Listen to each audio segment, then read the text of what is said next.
The day my neighbor accused my dog of destroying the neighborhood was the day I accidentally created the most famous front yard in town. It started with a few small holes in my lawn and ended with tourists taking pictures outside my house. Looking back, I still laugh every time I think about it. What makes the story even better is that none of it would have happened if one very determined Karen had simply minded her own business. Instead, she turned a harmless dog into the inspiration for something that had the entire neighborhood talking for months. Before we get into the story, make sure to like this video and subscribe to Karen Stories Daily for more Karen drama, neighborhood conflicts, and unbelievable real-life stories. This one starts with a dog digging in the yard and ends with a situation nobody could have predicted. My dog Max was a golden retriever with exactly two hobbies: eating and digging. He was friendly, gentle, and loved absolutely everyone he met. Unfortunately, he also believed every backyard was hiding buried treasure. No matter how carefully I filled in holes, Max always seemed convinced there was something interesting beneath the grass. Most of the holes were small. Nothing dangerous, nothing unusual for an energetic dog. Whenever he dug one, I filled it back in. Problem solved, or at least I thought so. Then a woman named Sharon moved into the house next door. At first she seemed friendly. She introduced herself and chatted with neighbors. But it did not take long before people started noticing a pattern. Sharon always had a complaint. She complained about lawn decorations. She complained about parked vehicles. She complained about children playing outside. If something existed, Sharon could probably find a reason to dislike it. A few months after she moved in, she noticed Max. Specifically, she noticed Max digging. One afternoon, she knocked on my door carrying several photographs. The photos showed small holes in my own backyard. She immediately launched into a speech about property values and neighborhood appearance. I explained that the holes were on my property and that I always repaired them. That should have ended the conversation. It did not. Over the following weeks, Sharon became strangely obsessed with Max. Whenever he went outside, she seemed to be watching. Whenever he dug a hole, she somehow knew about it. Several times she even photographed my backyard from her second-floor window. The situation became ridiculous. Then she filed a complaint with the HOA. According to Sharon, my dog was creating a major visual problem for the community. The HOA sent someone to inspect the property. The inspection took less than 5 minutes.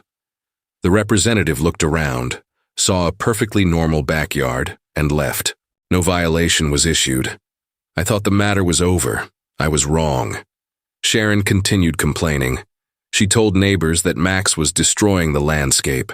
She claimed the digging would eventually damage nearby properties. She acted as though a golden retriever making small holes in his own yard was some kind of public emergency. One evening, after hearing another complaint, I stood in the backyard watching Max dig enthusiastically near a flower bed. That was when an idea entered my head. A very silly idea. The kind of idea that sounds ridiculous at first but becomes funnier the more you think about it. You see, I had always loved museums and history exhibits. I also happened to have several friends who worked in graphic design and event planning.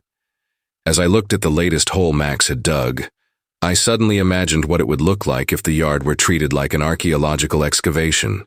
The thought made me laugh. Then I started thinking about it more seriously. By the end of the evening, I had a plan. The next weekend, I visited a hardware store and purchased rope barriers, wooden stakes, small signs, and display materials. A few friends helped me create professional-looking information boards. The signs described the area as an active paleontological research site. Another sign identified several digging locations as excavation zones. A third explained that researchers were searching for evidence of ancient species. Everything was obviously humorous. Nothing was intended to fool anyone, but the presentation looked surprisingly convincing. Then I added the finishing touch. Near one of Max's favorite digging spots, I partially buried a replica dinosaur bone that I had purchased online years earlier as a decoration. The result was hilarious. From a distance, the yard looked like a miniature museum excavation. Rope barriers surrounded several digging areas. Information signs described fictional discoveries. Small flags marked important research locations, and Right in the middle of everything stood Max, looking extremely proud of himself. The first people to notice were neighborhood kids. They loved it immediately. Parents stopped to read the signs. Neighbors laughed and took photos.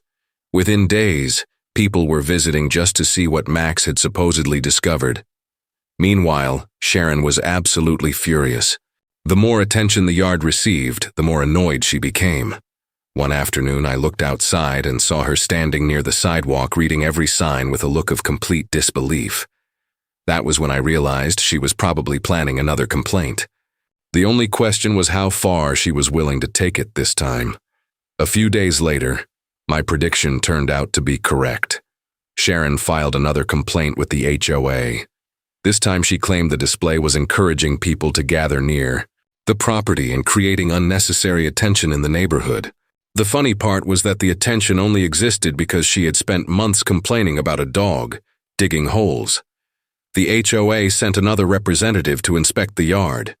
He walked around slowly reading the signs. He looked at the rope barriers. He looked at the replica dinosaur bone. Then he looked at Max lying happily in the grass. I could tell he was trying very hard not to laugh. After a brief conversation, he confirmed that there was no violation. The display was temporary. It was clean. It was safe. And it did not break any community rules. Once again, Sharon got nowhere. Meanwhile, the paleontological dig became more popular than ever. Families stopped by during evening walks. Children brought notebooks and pretended to be scientists. Some kids even started calling Max Professor Max because they believed he was the lead researcher. The nickname stuck. Soon half the neighborhood was using it. Then something unexpected happened. A local teacher heard about the display and asked if she could bring a small group of students to see it after school. Of course I said yes. The kids loved every minute of it. They read the signs, they asked questions, they laughed at the dinosaur bone, and they spent most of their time petting Max. Photos from the visit ended up online and quickly spread through local community groups. The yard suddenly became a minor local attraction. People from nearby neighborhoods came to see it. Visitors took pictures. Families shared them online. Everyone seemed to understand the joke except Sharon. The more popular the display became, the more frustrated she looked. Then came the community meeting that finally ended the entire situation. Sharon once again stood up and complained.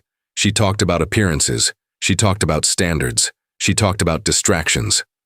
When she finished, several residents stood up one after another. They described how much fun the display had been. Parents explained how much their children enjoyed it. Others pointed out that the project had brought neighbors together. One resident even joked that Max had done more for community engagement than the HOA had all year. The room erupted with laughter. Even some board members smiled. At that point, the outcome was obvious. The HOA closed the matter permanently. No fines, no violations, no further complaints.